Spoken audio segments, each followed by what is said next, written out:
Hello friends, मैं हूं अमित वया और एक बार फिर से स्वागत है आपका मेरे चैनल लर्न विद वया पर। इस क्लास में मैं आपको जीएसटी में सेल्स की एंट्रीज कैसे की जाती है उससे संबंधित हर एक महत्वपूर्ण जानकारी सारे ऑप्शंस के साथ देने वाला हूं। इस क्लास में हम सीखने वाले हैं जीएसटी में लोकल और इंटर स्टेट सेल्स की एंट्रीज कैसे की जाती है। क्या एक ही सेल्स अकाउंट बनाकर लोकल या इंट्रा स्टेट और इंटर स्टेट सेल्स के साथ ही अलग अलग टैक्स रेट के आइटम्स को बेचने की एंट्री की जा सकती है। प्रिंट में जीएसटी टैक्स एनालिसिस कैसे इंक्लूड करें। प्रिंट में आइटम वाइज जीएसटी डिटेल्स कैसे इंक्लूड करें। प्रिंट में एचएसएन एसएससी कोड कैसे प्रिंट करें और बायर और कंसाइनी की अलग अलग डिटेल्स कैसे एंटर करें। तो आइए शुरुआत करते हैं। दोस्तों, पिछली क्लास में हमने जीएसटी में परचेज की एंट्री करना सीखा था। यदि आपने वह वीडियो नहीं देखा है तो उसे जरूर देख लें, क्योंकि मैंने उसमें जो ऑप्शंस बताए हैं वे बहुत ही ज्यादा महत्वपूर्ण हैं। वीडियो का लिंक मैंने डिस्क्रिप्शन में दे दिया है। तो अब हम जीएसटी में सेल्स की एंट्रीज कैसे की जाती है वह समझ लेते हैं। वाउचर एंट्री के लिए वाउचर्स ऑप्शन पर एंटर कर देते हैं और अब सेल्स की एंट्रीज करने के लिए वाउचर टाइप को सेल्स में चेंज कर लेते हैं। तो इसके लिए मैंने सेल्स वाउचर की शॉर्टकट की F8 प्रेस कर दी है और आप देख सकते हैं कि voucher type sales voucher type में बदल चुकी है। पहले मैं आपको एक लोकल सेल्स की एंट्री करके बता देता हूँ, उसके बाद हम सेल्स से संबंधित एडवांस्ड ऑप्शंस भी समझ लेंगे। स्क्रीन पर आपको सेल्स की एंट्री दिखाई दे रही है, जिसमें दिनांक 2 अप्रैल 2021 को मॉडर्न इलेक्ट्रॉनिक्स महू को 6 सीसीटीवी कैमरास बेचे 1480 रुपए प्रति सीसीटीवी कैमरा के भाव से। इस पर जीएसटी की दर है 18%। 3 सोलर वाटर हीटर बेचे 19,700 रुपए प्रति सोलर वाटर हीटर के भाव से। इस पर जीएसटी की दर है 5% और 5 मोबाइल फोन बेचे 7,200 प्रति मोबाइल फोन के भाव से। इस पर जीएसटी की दर है 18%। पैकिंग चार्जेस के 1,000 रुपए अलग से जोड़ना है। अब हम यह एंट्री कर लेते हैं। तो सबसे पहले हमें यहाँ पर उस पार्टी का लेजर लेना है जिसे उधार माल बेचा जा रहा है। अगर माल की बिक्री नगद की जा रही है तो यहाँ पर कैश का लेजर लेना होगा। राशि यदि बैंक के माध्यम से प्राप्त कर रहे हैं तो उस बैंक का लेजर लेना होगा जिस बैंक में राशि जमा हो रही है। चूंकि यहाँ पर माल की बिक्री उधार में की जा रही है तो मैं यहाँ पर मॉडर्न इलेक्ट्रॉनिक्स महू का लेजर सेलेक्ट कर लेता हूँ। यह लेजर मैंने सन्ड्री डेटर्स ग्रुप में बनाया है और रजिस्ट्रेशन टाइप में रेगुलर लिया है। यदि जिस पार्टी को आप गुड्स की सप्लाई कर रहे हैं वह कंपोजिशन डीलर है तो आपको यहाँ पर कंपोजिशन लेना है। यदि आप व्यापारी को विक्रय न करके उपभोक्ता को विक्रय कर रहे हैं जो इसका खुद ही उपयोग व उपभोग करेगा और इसका फिर से विक्रय नहीं करेगा तो आपको यहाँ पर कंज्यूमर सेलेक्ट करना होगा। और यदि आप इसे किसी ऐसे व्यापारी को विक्रय कर रहे हैं जो जीएसटी में रजिस्टर्ड नहीं है तो आपको यहाँ पर अनरजिस्टर्ड सेलेक्ट करना होगा। मैंने यहाँ पर मॉडर्न इलेक्ट्रॉनिक्स महू का GSTIN भी एंटर कर दिया है। तो पार्टी का लेजर सेलेक्ट करने के बाद एंटर की प्रेस करने पर डिस्पैच डिटेल्स में ट्रांसपोर्टर का नाम, डेस्टिनेशन जहां पर माल भेजा जा रहा है, जिस वाहन से माल भेजा जा रहा है उसका मोटर व्हीकल नंबर आदि यहां पर सेलेक्ट कर लेना है। अभी मैं यहां पर कोई डिटेल्स एंटर नहीं कर रहा हूं और कंट्रोल के साथ A प्रेस करके इसे सेव कर लेता हूं। पर आप याद रखें, आपको ये सारी डिटेल्स जरूर एंटर करना है। इसके बाद टेली द्वारा पार्टी डिटेल्स मांगी जा रही हैं, जो कि हमारे द्वारा सेलेक्ट किए गए कस्टमर के लेजर से टेली ने ले ली है। यदि माल का विक्रय नगद किया जा रहा है तो भी मेरा सुझाव है कि यहाँ पर पार्टी डिटेल्स जरूर एंटर करना चाहिए। जिस पार्टी का लेजर यहाँ पर सेलेक्ट करना है, यदि वह लेजर पहले से ही बना हुआ नहीं है तो न्यू पार्टी पर क्लिक करके आप एक नई पार्टी क्रिएट कर सकते हैं। यदि आप बायर और कंसाइनी की डिटेल्स अलग अलग एंटर करना चाहते हैं तो यहाँ पर आपको F12 की प्रेस करके कॉन्फ़िगरेशन सेटिंग में provide separate buyer and consignee details को यस पर सेट करना होगा। अगर आप कंसाइन या कंसाइनमेंट के बारे में नहीं जानते हैं और जानना चाहते हैं तो कमेंट करें। अगर इसके लिए कई सारे कमेंट्स आ जाते हैं तो मैं इस टॉपिक पर भी एक वीडियो अपलोड कर दूंगा। तो अभी मैंने इस ऑप्शन को यस पर सेट कर दिया है और कंट्रोल के साथ A प्रेस करके आप देख सकते हैं कि पार्टी डिटेल्स स्क्रीन पर अब बायर के साथ ही कंसाइनी की डिटेल भी दिखाई देने लगी हैं। अभी यहाँ पर बायर की डिटेल्स को ही कंसाइनी की डिटेल में भी ले लिया गया है, क्योंकि सामान्यतः बायर और कंसाइनी अलग अलग नहीं होते हैं। किंतु यदि बायर और कंसाइनी अलग अलग हों तो आपको दोनों की डिटेल्स अलग अलग एंटर करना होगी। अभी मैं आपको समझाने के लिए कंसाइनी डिटेल्स में भी एक लेजर सेलेक्ट कर लेता हूं। कंट्रोल के साथ A प्रेस करके पार्टी डिटेल्स को सेव कर लेते हैं। अब यहां पर कॉमन सेल्स लेजर सेलेक्ट कर लेना है। यदि आप कॉमन सेल्स लेजर के स्थान पर अलग अलग स्टॉक आइटम्स के लिए अलग अलग सेल्स लेजर लेना चाहते हैं तो F12 की प्रेस करके कॉन्फ़िगरेशन सेटिंग में select common ledger accounts for item allocation को नो पर सेट कर दें। अभी मैं यहाँ पर सेल्स अकाउंट सेलेक्ट कर लेता हूँ। सेल्स अकाउंट को मैंने सेल्स अकाउंट्स ग्रुप में बनाया हुआ है और इस जीएसटी एप्लीकेबल पर एप्लीकेबल सेट किया हुआ है।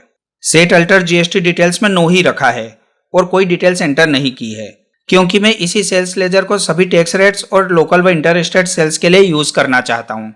हमारे द्वारा गुड्स या माल की सप्लाई के लिए यह सेल्स लेजर बनाया गया है, इसलिए टाइप ऑफ सप्लाई में गुड्स लिया गया है। यदि हमारी कंपनी सर्विस प्रोवाइडर है और हम सर्विसेज को सेल करते हैं तो हमें यहाँ पर सर्विसेज लेना होगा।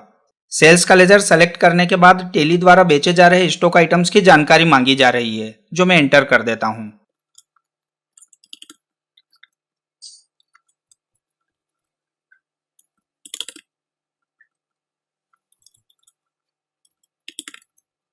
बेचे जा रहे आइटम्स की डिटेल एंटर करने के बाद एक बार और एंटर की प्रेस करके नीचे आ जाना है, जहां पर खर्चों और टैक्स की जानकारी एंटर की जाएगी।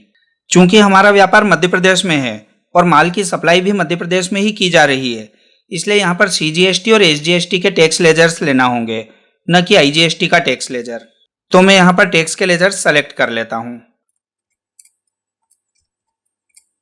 आप देख सकते हैं कि टेली ने 5517 रुपए CGST के और 5517 रुपए SGST के कैलकुलेट कर लिए हैं। इसके बाद बिल में जोड़े जा रहे पैकिंग चार्जेस के लेजर को सेलेक्ट कर लेते हैं और अब पैकिंग चार्जेस के 1000 रुपए एंटर कर देते हैं। अब आप थोड़ा ध्यान दीजिएगा, मेरे 1000 रुपए एंटर करने के बाद भी CGST और SGST के अमाउंट में कोई चेंज नहीं आया है। कहने का मतलब यह है कि टेली द्वारा पैकिंग चार्जेस के खर्चों पर GST नहीं लगाया गया है। लेकिन अगर हम बिल में जोड़े जा रहे खर्चे पर भी GST लगाना चाहते हैं तो हमें इस खर्चे के लेजर में कुछ चेंज करना होगा। लेजर में सुधार या लेजर को अल्टर करने के लिए इसके नाम पर जाकर कंट्रोल के साथ एंटर की प्रेस कर देते हैं। आप देख सकते हैं कि लेजर अल्ट्रेशन स्क्रीन ओपन हो गई है। अब यहाँ पर include in accessible value calculation for option पर GST सेलेक्ट कर लेते हैं। इसके बाद अप्रोप्रिएट टू पर गुड्स लेना होगा। अगर ये खर्चे सर्विसेज पर जोड़े जा रहे हैं तो यहाँ पर सर्विसेज लेना होगा, और अगर ये खर्चे गुड्स और सर्विसेज दोनों पर लगाए जा रहे हैं तो यहाँ पर बोथ लेना होगा। पर चूंकि हम सर्विस प्रोवाइडर नहीं हैं और ये खर्चे गुड्स या माल पर ही जोड़े जा रहे हैं, इसलिए मैं यहाँ पर गुड्स सेलेक्ट कर लेता हूँ। ये खर्चे बेस्ड ऑन क्वांटिटी है या बेस्ड ऑन वैल्यू है, वैसा आपको मेथड ऑफ कैलकुलेशन में सेलेक्ट कर लेना है। परचेज वाली क्लास में इन दोनों ऑप्शंस को डिटेल में समझाया गया है, जिसका लिंक मैंने डिस्क्रिप्शन में दे दिया है। तो अभी मैं यहाँ पर बेस्ड ऑन वैल्यू ले लेता हूँ। कंट्रोल के साथ A प्रेस करके सेटिंग्स को सेव कर लेते हैं और वापस से वाउचर क्रिएशन स्क्रीन पर आ जाते हैं। आप देख सकते हैं कि CGST और SGST की कैलकुलेशन चेंज हो गई है। अब शॉर्टकट की अल्टर के साथ A प्रेस करके टैक्स एनालिसिस देख लेते हैं। अल्टर के साथ F1 प्रेस करके मैंने इसे डिटेल मोड में चेंज कर लिया है। CCTV कैमरा और मोबाइल फोन पर GST की रेट 18% है, इसलिए उन पर 18% की दर से GST लगाया गया है, जो कि CGST और SGST में आधा आधा बटकर 9% कैलकुलेट हुआ है। इन पर लगे पैकिंग चार्जेस के भाग पर भी CGST और SGST 9% कैलकुलेट हुआ है। इसी प्रकार सोलर वाटर हीटर पर GST की रेट 5% है, इसलिए उस पर और पैकिंग चार्जेस के सोलर वाटर हीटर पर लगे भाग पर 5% की दर से GST लगाया गया है, जो कि CGST और SGST में आधा आधा बटकर 2.5% कैलकुलेट हुआ है। एक बार एस्केप की प्रेस करके बाहर आ जाते हैं और आपको एक ध्यान रखने वाली जानकारी दे देता हूँ। कभी ऐसी स्थिति हो सकती है कि गलती से हम टैक्स के लेजर लेना ही भूल जाएं, तो मैं पहले आपको दिखाने के लिए यहाँ से टैक्स के लेजर्स को हटा देता हूँ।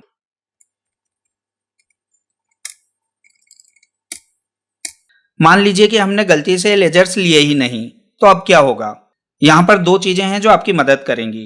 पहली तो यह कि जब आप टैक्स एनालिसिस देखेंगे तब स्क्रीन पर नीचे की तरफ एज पर कैलकुलेशन और एज पर ट्रांजैक्शन में एक जैसी टैक्स की कैलकुलेशन नहीं आएगी, उसमें अंतर आएगा। अभी मैंने टैक्स का कोई लेजर नहीं लिया है, इसलिए एज पर ट्रांजैक्शन में कोई राशि ही नहीं बता रहा है। अब मैं सिर्फ CGST का लेजर सेलेक्ट करके भी बता देता हूं। तो टैक्स एनालिसिस में आप देख सकते हैं कि अभी भी यहां पर दोनों में अंतर दिखाई दे रहा है। एस्केप की प्रेस करके टैक्स एनालिसिस से एक बार फिर से बाहर आ जाते हैं।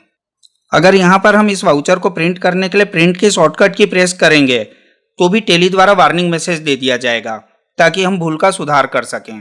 तो आगे बढ़ने से पहले मैं इसे फिर से सुधार लेता हूं। अब आगे के ऑप्शन समझने से पहले एक बार मैं आपको इस वाउचर का प्रिंट प्रीव्यू भी दिखा देता हूं। इसके लिए पहले मैं प्रिंट की शॉर्टकट की कंट्रोल के साथ P प्रेस कर देता हूं और प्रीव्यू देखने के लिए यहां पर प्रीव्यू के बटन पर क्लिक करना होगा। आप चाहें तो कीबोर्ड से I भी प्रेस कर सकते हैं। प्रिंट प्रीव्यू दिखाई देने लगा है। इसे जूम करके देखने के लिए जूम के बटन पर क्लिक करें या कीबोर्ड से शॉर्टकट की अल्टर के साथ Z प्रेस करें।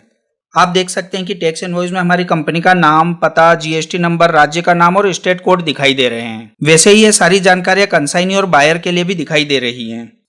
बेचे जा रहे गुड्स के नाम, उनके एचएसएन कोड, क्वांटिटी और रेट की डिटेल्स के साथ ही टैक्स और अन्य खर्चे भी दिखाई दे रहे हैं। नियमानुसार स्टॉक आइटम के लिए प्रिंट में आपको एचएसएन कोड देना जरूरी है, इसलिए जब भी आप स्टॉक आइटम बनाएं उसका एचएसएन कोड जरूर दें।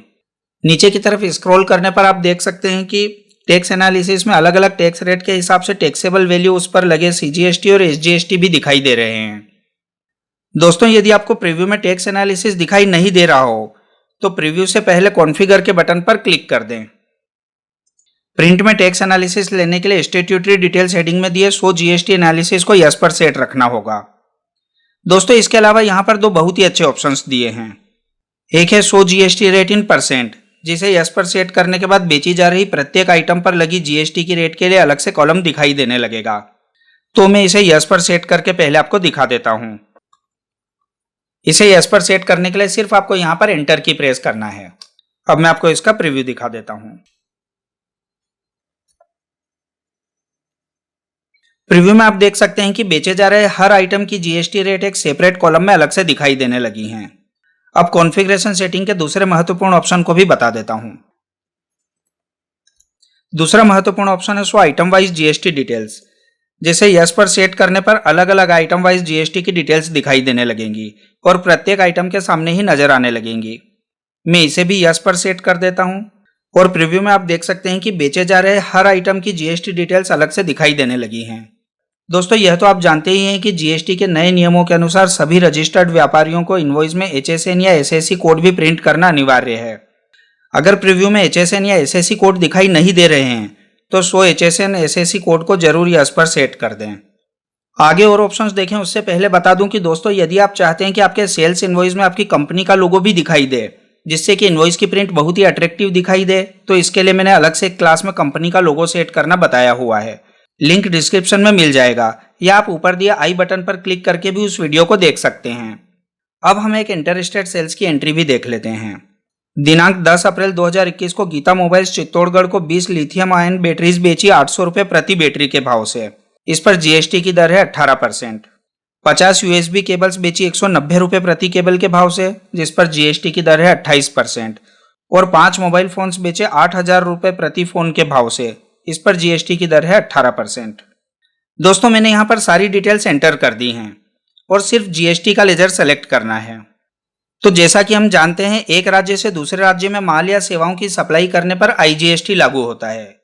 तो मैं यहाँ पर आईजीएसटी का लेजर सेलेक्ट कर लेता हूँ। आप देख सकते हैं कि टेली ने आईजीएसटी को कैलकुलेट कर लिया है।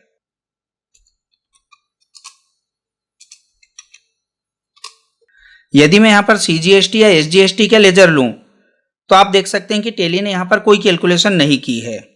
तो इस प्रकार आप देख सकते हैं कि यदि गलती से हम आईजीएसटी के स्थान पर सीजीएसटी और एसजीएसटी के लेजर ले लेते हैं या सीजीएसटी और एसजीएसटी के लेजर के स्थान पर गलती से आईजीएसटी का लेजर ले लेते हैं तो टेली उसकी कोई कैलकुलेशन नहीं करेगा और हमें यह पता चल जाएगा कि हमसे कोई गलती हो गई है जिसे हमें सुधारना होगा। तो दोस्तों, मुझे पूरा विश्वास है कि इस क्लास में बताए गए जीएसटी में सेल्स की एंट्री से संबंधित सभी ऑप्शंस आपको क्लियर हो गए होंगे। अगर किसी ऑप्शन के संबंध में कोई डाउट या सुझाव हो तो कमेंट में जरूर लिखें।